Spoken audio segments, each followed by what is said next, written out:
नमस्कार दोस्तों, राधे राधे, जय श्री कृष्ण। हर सुहागिन महिलाएं चूड़ी पहनते समय रखें इन बातों का ध्यान। दोस्तों, हिंदू धर्म में शादीशुदा महिलाओं के हाथों में चूड़ियां नहीं हो तो ऐसा माना जाता है कि उनका श्रृंगार अधूरा है। दोस्तों, आज के वीडियो में हम बात करेंगे चूड़ियों के बारे में। प्रत्येक महिला के जीवन में चूड़ियों का बहुत अधिक महत्व होता है, क्योंकि चूड़ियों का सीधा संबंध होता है उनके सुहाग से। धार्मिक मान्यताओं के अनुसार प्रत्येक महिला अपने पति की लंबी आयु के लिए चूड़ियां धारण करती है। यही नहीं, 16 श्रृंगार में चूड़ियों का अपना ही अलग महत्व होता है। लेकिन आज के वीडियो में हम आपको बताएंगे चूड़ियों से जुड़ी हुई कुछ खास बातें जो प्रत्येक सुहागिन महिला को पता होना चाहिए। कुछ जरूरी नियम जो आपको चूड़ियां पहनते वक्त ध्यान में रखना चाहिए। साथ ही आपको बताएंगे कि टूटी हुई चूड़ियां आप कहां रखें और जो पुरानी चूड़ियां हैं उनका अब क्या करें। चूड़ियां खरीदने और चूड़ियां पहनने की सारी जानकारियां आज के वीडियो में हम आपको देने वाले हैं। चूड़ियों से जुड़ी हुई कुछ जरूरी बातें आपको सदैव ध्यान में रखनी चाहिए। सबसे पहले आपको बता दें कि जब भी आप चूड़ियों को धारण करें तो आपका मुंह दक्षिण दिशा की ओर ना हो, इस बात का सदैव ध्यान रखें। मार्केट में वैसे तो आपको बहुत तरह तरह के चूड़ियां मिल जाएंगे, लेकिन जो सबसे शुद्ध चूड़ियां मानी जाती है हमारे यहाँ वह होती है कांच की चूड़ियां।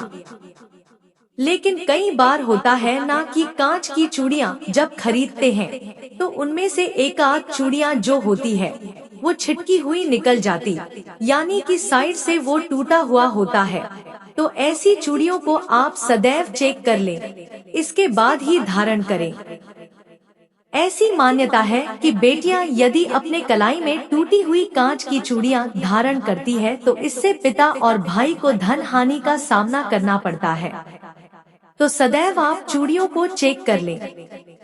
पहले एक एक चूड़ियां आप साइड से चेक कर लें। अगर इनमें से आपको टूटी हुई चूड़ियां दिख जाए तो आप इन्हें निकाल कर फेंक सकती है, क्योंकि यह टूटी हुई चूड़ियां हैं, इससे आपको कोई दोष नहीं लगेगा।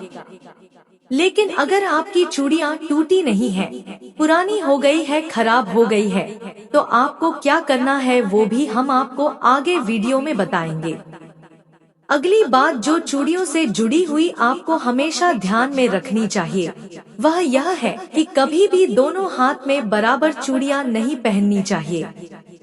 यानी कि मान लीजिए आपने अपने बाएं हाथ में 9 चूड़ियां पहनी है तो दाहिने हाथ में आप सदैव 10 पहनेंगे। एक हाथ में कम, एक हाथ में ज्यादा। हमेशा चूड़ियां पहनते वक्त नियम का पालन अवश्य करें।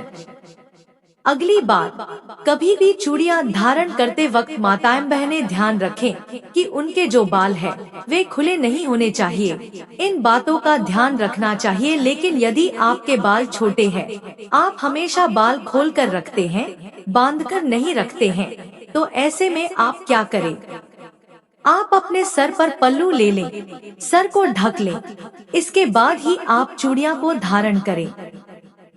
अगली बात करेंगे सोने की चूड़ियां के बारे में। कभी भी किसी भी महिला को सोने की चूड़ियां एक ही हाथ में धारण नहीं करनी चाहिए।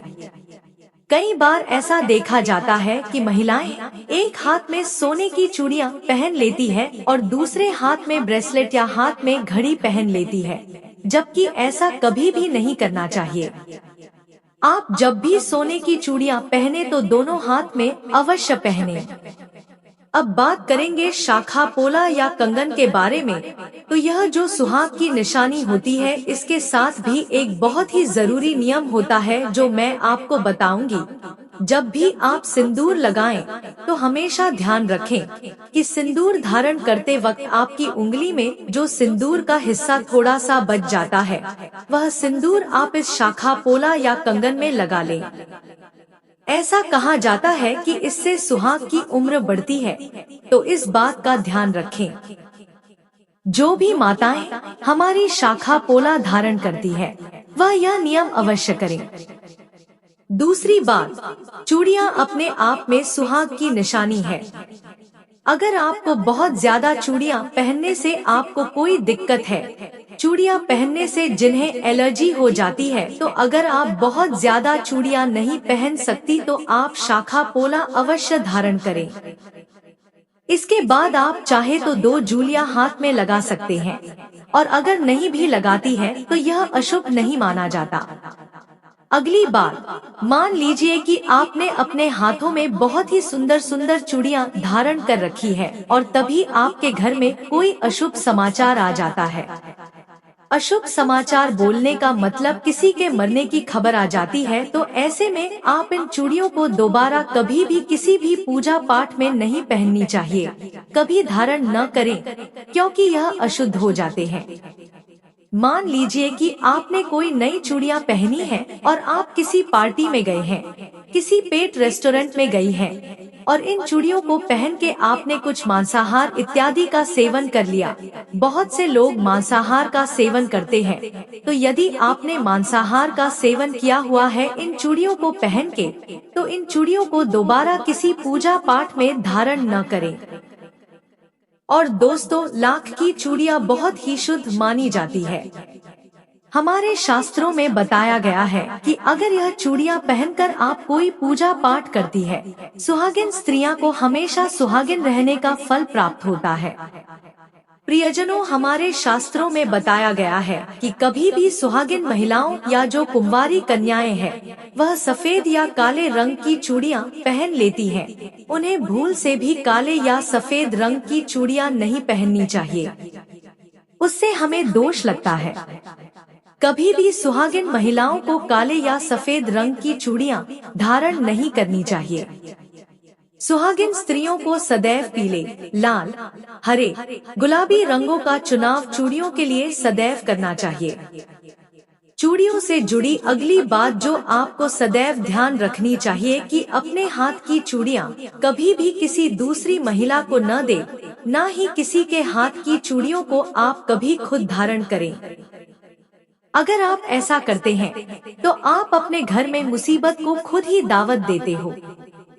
अगली बात, कभी भी शाम के वक्त जब सूर्यास्त हो रहा हो यानी कि प्रदोष काल में किसी भी सुहागिन महिला को चूड़ियां नहीं पहननी चाहिए। आप रात में धारण करें या दिन में धारण करें, लेकिन सूर्यास्त के समय कभी भी आपको यह कार्य नहीं करना है। एक सुहागिन महिला का हाथ कभी भी एक पल के लिए भी सुना नहीं होना चाहिए, यह बहुत ही अशुभ होता है। इसलिए जब भी आप चूड़ियां बदले तो आप अपने हाथ में एक दुपट्टा लपेट लें। इसके बाद आप चूड़ियां बदले, क्योंकि चूड़ियां जब हम उतारते हैं तो हाथ सूने हो जाते हैं। अगर दुपट्टा न लपेट सकते तो आप रंगीन धागा लपेट लें, लेकिन पूरे हाथ को सुना कभी भी नहीं करना है। अगली बात, मान लीजिए आपको कोई नई जोड़ी लेनी है। आप सोच रहे हैं कि चूड़ियां पुरानी हो गई है, आपको नई चूड़ियां लेनी है, तो इसे आप मंगलवार के दिन ना लें। अगर आपके द्वारा संभव हो तो अब से शुक्रवार के दिन चूड़ियां लें, ये बहुत ही शुभ होता है। लेकिन मंगलवार के दिन कभी भी चूड़ियों की खरीदारी न करें। अब बात करेंगे पुराने चूड़ियों के बारे में। मान लीजिए कि आपकी जो चूड़ियां है वह पुराना हो गया, जो टूट गया है। टूटी हुई चूड़ियों को तो आप फेंक सकते हैं, लेकिन जो चूड़ियां पुरानी हो गई है उनका क्या करें? आप एक एक कर उन्हें इकट्ठा कर ले और इन सभी चूड़ियों को बीच से आप एक रस्सी डाल दें या कोई धागा डाल दें, और इन्हें आप एक साथ बांध कर इन्हें आप किसी सुरक्षित स्थान पर रख दें। इधर उधर इन्हें फेंकना नहीं है, कम से कम जानबूझकर तो कभी भी ना फेंके। अपनी सुहाग की चीजों को इधर उधर न फेंके, इन्हें आप इकट्ठा करके रख लें, और जब भी कभी आप बाहर जाएं, नदी किनारे जाएं तो नदी में विसर्जित कर दें। अगर आप पुरानी चूड़ियों को फेंक देती है तो आपके पति पर मुसीबत आने की संभावना बनी रहती है। अगली बात, माताएं जो चूड़ियों पीरियड्स के दौरान धारण करती है, इसमें कोई संदेह नहीं कि वह अशुद्ध हो जाते हैं। तो आप जिस दिन अपने बाल धो के स्नान करती है, शुद्ध हो जाती है, उसी दिन आप अपनी चूड़ियों को उतार कर रख दें और जो नई चूड़ियां हैं उन्हें धारण करें। क्योंकि जो आप पूजा पाठ करते हैं उस दौरान आपको पीरियड्स के दौरान जो चूड़ियां आपने पहनी हुई है उन्हें नहीं पहनना चाहिए, क्योंकि यह अशुद्ध हो जाते हैं। तो प्यारी माताओं और बहनों, यह चूड़ियों से जुड़ी हुई कुछ महत्वपूर्ण बातें जो प्रत्येक स्त्री को, खासकर के सुहागिन महिलाओं को पता होना चाहिए, क्योंकि यह कोई साधारण सी बातें नहीं है। यह हमारे सुहाग की निशानियों में से एक है, जिसे हम स्वयं मां भगवती को भी अर्पित करते हैं। बहनों और माताओं, चूड़ियों से जुड़ी हुई कुछ महत्वपूर्ण बातें हैं जिनका हमें अपने जीवन में पालन करना चाहिए। सबसे महत्वपूर्ण बात अक्सर घरों में देखने को मिलता है कि विवाहित महिलाएं एक दूसरे की चीजों को आपस में शेयर करती रहती है। किसी सहेली या रिश्तेदार ने बोला कि तुम्हारी बिंदी बहुत अच्छी लग रही है, तो सिर से उतार कर फटाफट उसे लगा देती है। शेयर करना अच्छी बात है, लेकिन कुछ चीजें ऐसी हैं जिन्हें शादी के बाद एक दूसरे से शेयर करने से बचना चाहिए। खास तौर पर ये 5 चीजें ऐसी हैं जिन्हें एक दूसरे का प्रयोग करने से बचना चाहिए। इन 5 चीजों को शेयर करने का मतलब पति पत्नी के रिश्ते का खराब होना माना जाता है। कहते हैं कि इन्हें शेयर करने से रिश्तों में दूरियां आती है और सुहाग एवं सौभाग्य को बुरी नजर लग जाती है। वो 5 चीजें हैं: मांग का सिंदूर, आंखों का काजल, माथे की बिंदिया, हाथों की मेहंदी और हाथ की चूड़ी और पैरों की पायल।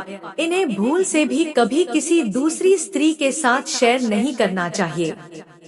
उम्मीद करते हैं प्रिय दोस्तों, आपको आज की दी गई जानकारी अच्छी लगी होगी। वीडियो को एक लाइक कर दे और चैनल को सब्सक्राइब भी कर ले। बोलिए राधे राधे, जय श्री कृष्ण।